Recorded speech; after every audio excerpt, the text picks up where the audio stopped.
Thank you very much, everybody. Well, thank you very, very much. Vice President Vance, Speaker Johnson, Senator Thune, Chief Justice Roberts, Justices of the United States Supreme Court, President Clinton, President Bush, President Obama, President Biden, Vice President Harris, and my fellow citizens. The golden age of America begins right now.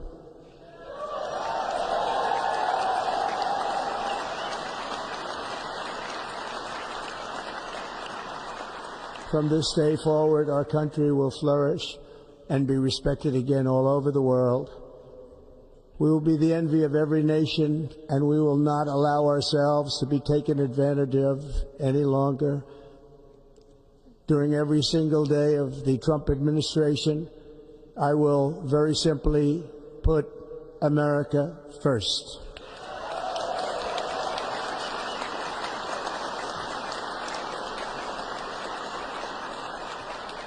Our sovereignty will be reclaimed. Our safety will be restored. The scales of justice will be rebalanced. The vicious, violent, and unfair weaponization of the Justice Department and our government will end.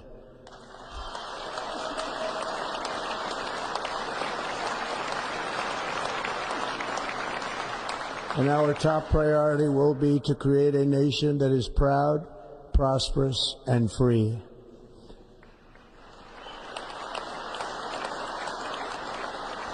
America will soon be greater, stronger, and far more exceptional than ever before. I return to the presidency confident and optimistic that we are at the start of a thrilling new era of national success. A tide of change is sweeping the country, sunlight is pouring over the entire world, and America has the chance to seize this opportunity like never before. But first, we must be honest about the challenges we face. While they are plentiful, they will be annihilated by this great momentum that the world is now witnessing in the United States of America. As we gather today, our government confronts a crisis of trust. For many years, a radical and corrupt establishment has extracted power and wealth from our citizens while the pillars of our society lay broken and seemingly in complete disrepair. We now have a government that cannot manage even a simple crisis at home, while at the same time stumbling into a continuing catalog of catastrophic events abroad. It fails to protect our magnificent, law-abiding American citizens, but provides sanctuary and protection for dangerous criminals, many from prisons and mental institutions that have illegally entered our country from all over the world. We have a government that has given unlimited funding to the defense of foreign borders, but refuses to defend American borders or, more importantly, its own people. Our country can no longer deliver basic services in times of emergency, as recently shown by the wonderful people of North Carolina, been treated so badly.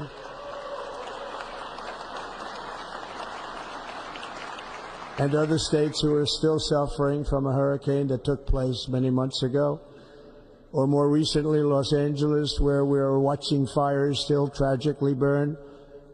From weeks ago, without even a token of defense, they're raging through the houses and communities, even affecting some of the wealthiest and most powerful individuals in our country, some of whom are sitting here right now. They don't have a home any longer. That's interesting. But we can't let this happen. Everyone is unable to do anything about it. That's going to change. We have a public health system that does not deliver in times of disaster, yet more money is spent on it than any country anywhere in the world.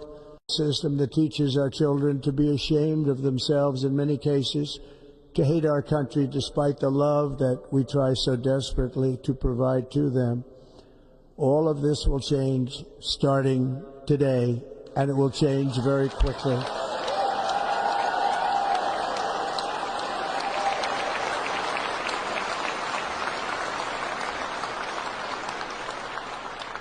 My recent election is a mandate to completely and totally reverse a horrible betrayal and all of these many betrayals that have taken place, and to give the people back their faith, their wealth, their democracy, and indeed their freedom. From this moment on, America's decline is over.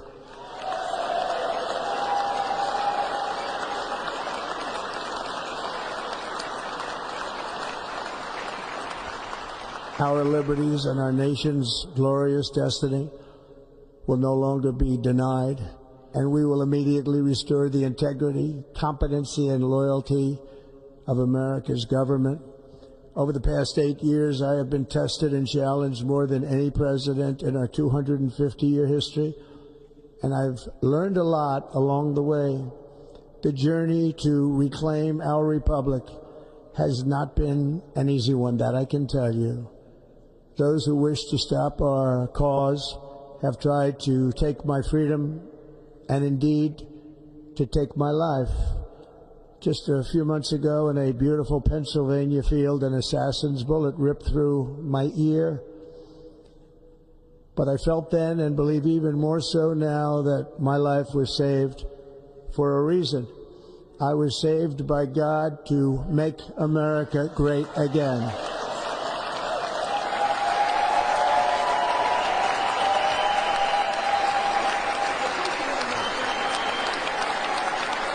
Thank you.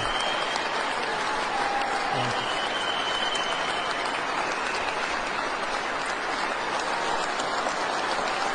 Thank you very much.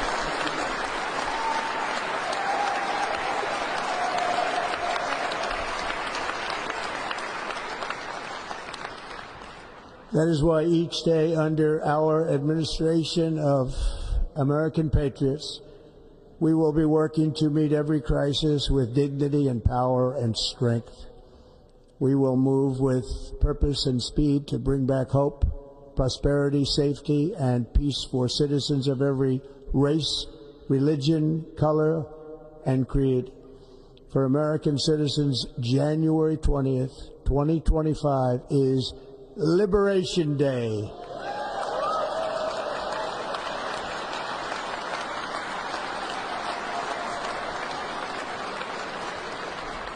It is my hope that our recent presidential election will be remembered as the greatest and most consequential election in the history of our country.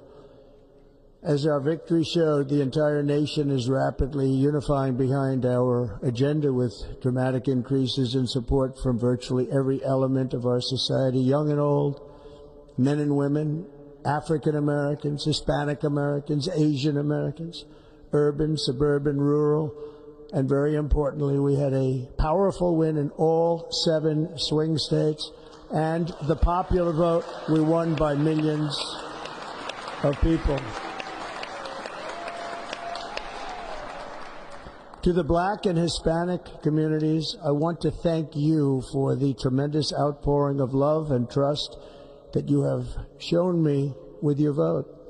We set records, and I will not forget it. I've heard your voices in the campaign, and I look forward to working with you in the years to come. Today is Martin Luther King Day, and his honor, this will be a great honor, but in his honor we will strive together to make his dream a reality. We will make his dream come true.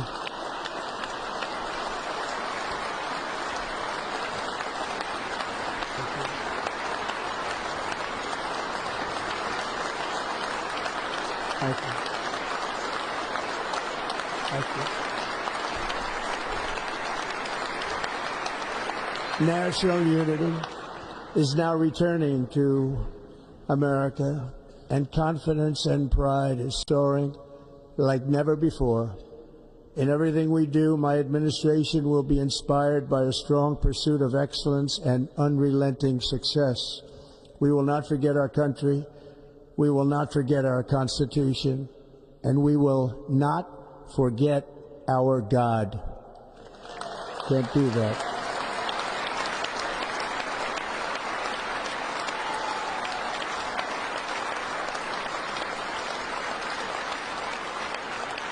Today I will sign a series of historic executive orders. With these actions, we will begin the complete restoration of America and the revolution of common sense. It's all about common sense. First, I will declare a national emergency at our southern border.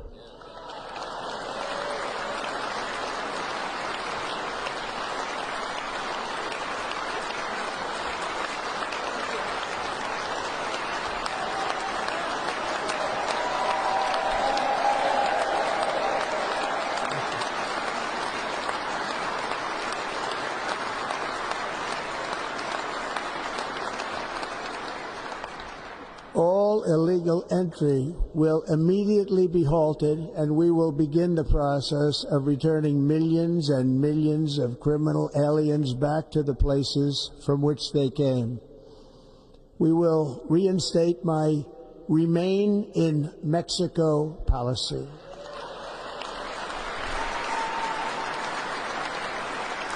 I will end the practice of catch and release. And I will send troops to the southern border to repel the disastrous invasion of our country.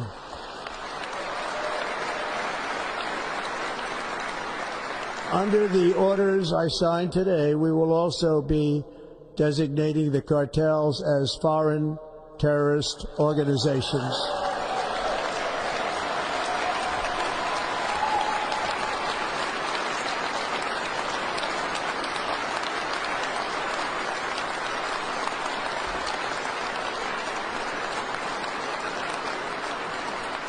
And by invoking the Alien Enemies Act of 1798, I will direct our government to use the full and immense power of federal and state law enforcement to eliminate the presence of all foreign gangs and criminal networks, bringing devastating crime to U.S. soil, including our cities and inner cities.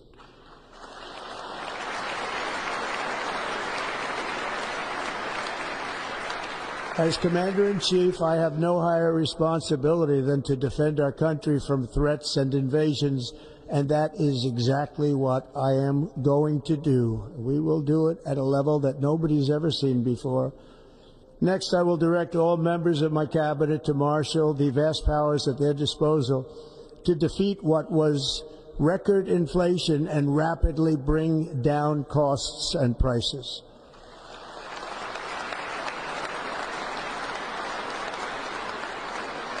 The inflation crisis was caused by massive overspending and escalating energy prices, and that is why today I will also declare a national energy emergency. We will drill, baby, drill.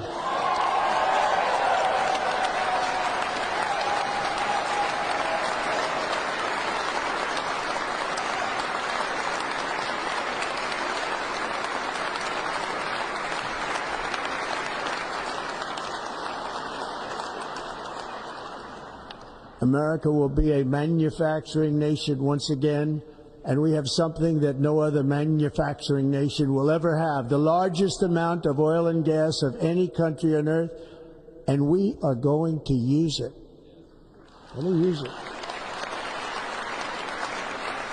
We will bring prices down, fill our strategic reserves up again right to the top, and export American energy all over the world. We will be a rich nation again, and it is that liquid gold under our feet that will help to do it. With my actions today, we will end the Green New Deal, and we will revoke the electric vehicle mandate, saving our auto industry and keeping my sacred pledge to our great American auto workers.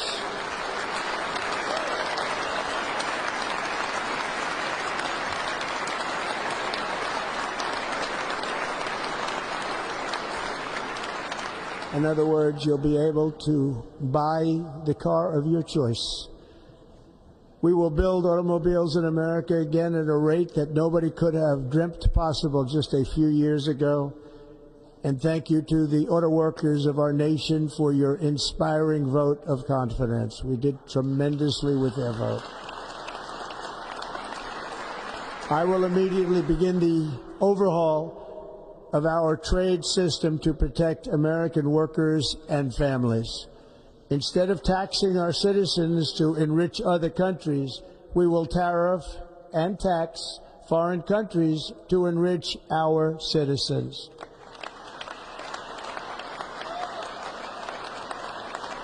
For this purpose, we are establishing the External Revenue Service to collect all tariffs, duties, and revenues. It will be massive amounts of money pouring into our Treasury, coming from foreign sources. The American dream will soon be back and thriving like never before to restore competence and effectiveness to our federal government. My administration will establish the brand new Department of Government Efficiency.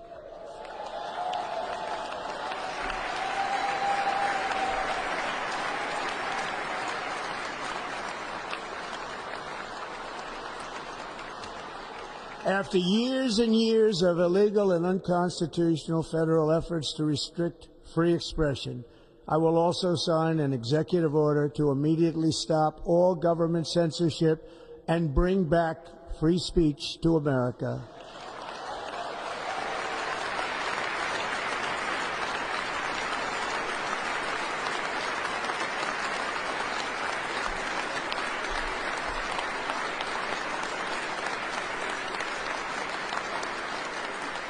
Never again will the immense power of the state be weaponized to persecute political opponents, something I know something about. We will not allow that to happen. It will not happen again. Under my leadership, we will restore fair, equal, and impartial justice under the constitutional rule of law.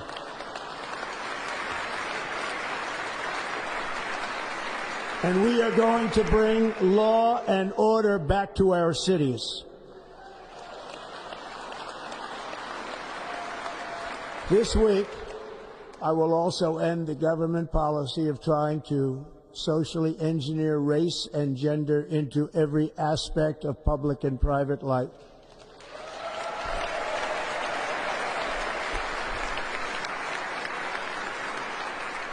We will forge a society that is colorblind and merit-based.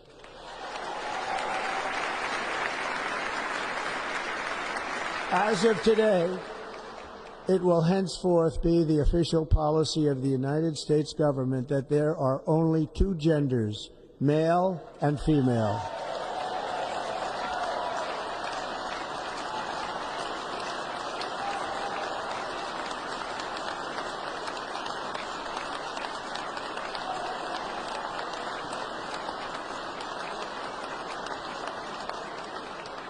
This week, I will reinstate any service members who were unjustly expelled from our military for objecting to the COVID vaccine mandate with full back pay.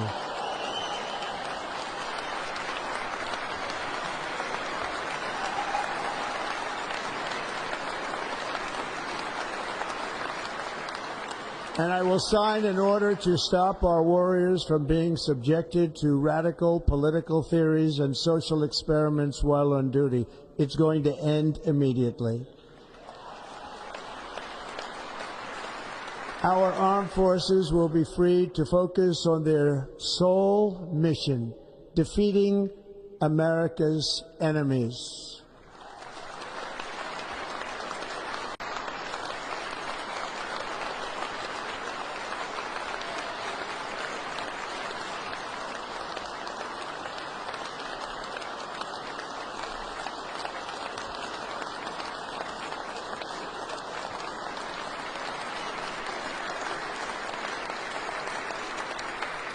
Like in 2017, we will again build the strongest military the world has ever seen.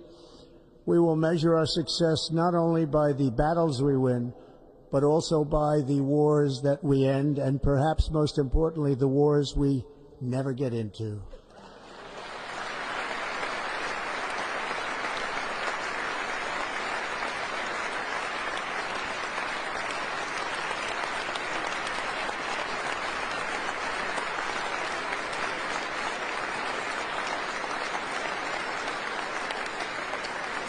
My proudest legacy will be that of a peacemaker and unifier. That's what I want to be, a peacemaker and a unifier. I'm pleased to say that as of yesterday, one day before I assumed office, the hostages in the Middle East are coming back home to their families.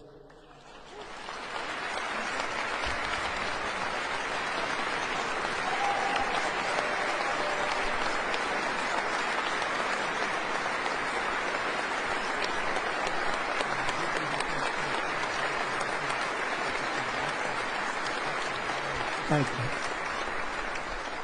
America will reclaim its rightful place as the greatest, most powerful, most respected nation on earth, inspiring the awe and admiration of the entire world. A short time from now, we are going to be changing the name of the Gulf of Mexico to the Gulf of America, and we will restore the name of a great president, William McKinley, to Mount McKinley, where it should be and where it belongs.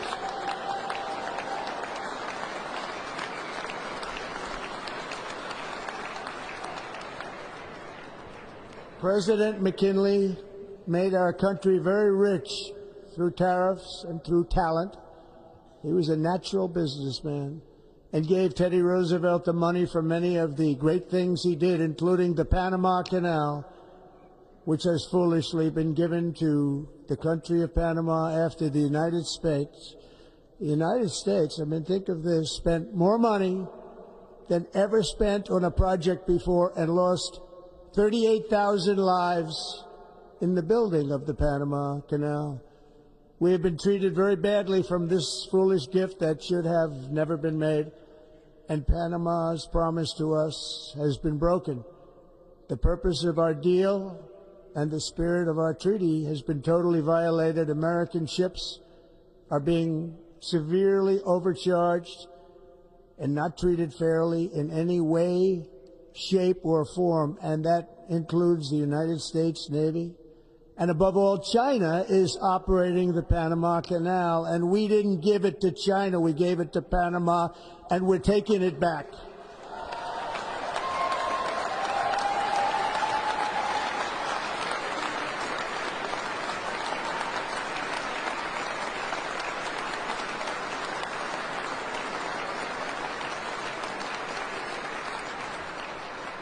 Above all, my message to Americans today is that it is time for us to once again act with courage, vigor, and the vitality of history's greatest civilization. So as we liberate our nation, we will lead it to new heights of victory and success. We will not be deterred. Together we will end the chronic disease epidemic and keep our children safe, healthy, and disease-free.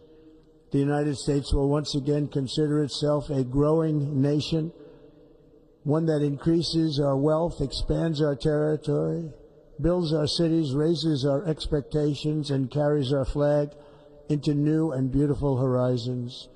And we will pursue our manifest destiny into the stars, launching American astronauts to plant the stars and stripes on the planet Mars.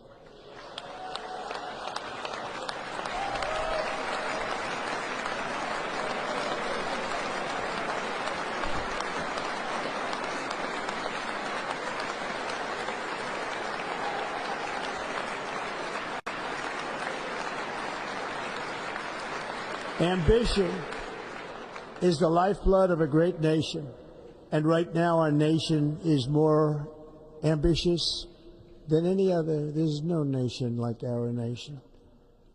Americans are explorers, builders, innovators, entrepreneurs, and pioneers. The spirit of the frontier is written into our hearts. The call of the next great adventure resounds from within our souls. Our American ancestors turned a small group of colonies on the edge of a vast continent into a mighty republic of the most extraordinary citizens on earth. No one comes close. Americans pushed thousands of miles through a rugged land of untamed wilderness. They crossed deserts, scaled mountains, braved untold dangers, won the Wild West, ended slavery, rescued millions from tyranny, lifted billions from poverty, harnessed electricity, split the atom, launched mankind into the heavens, and put the universe of human knowledge into the palm of the human hand. If we work together, there is nothing we cannot do and no dream we cannot achieve. Many people thought it was impossible for me to stage such a historic political comeback. But as you see today, here I am. The American people have spoken.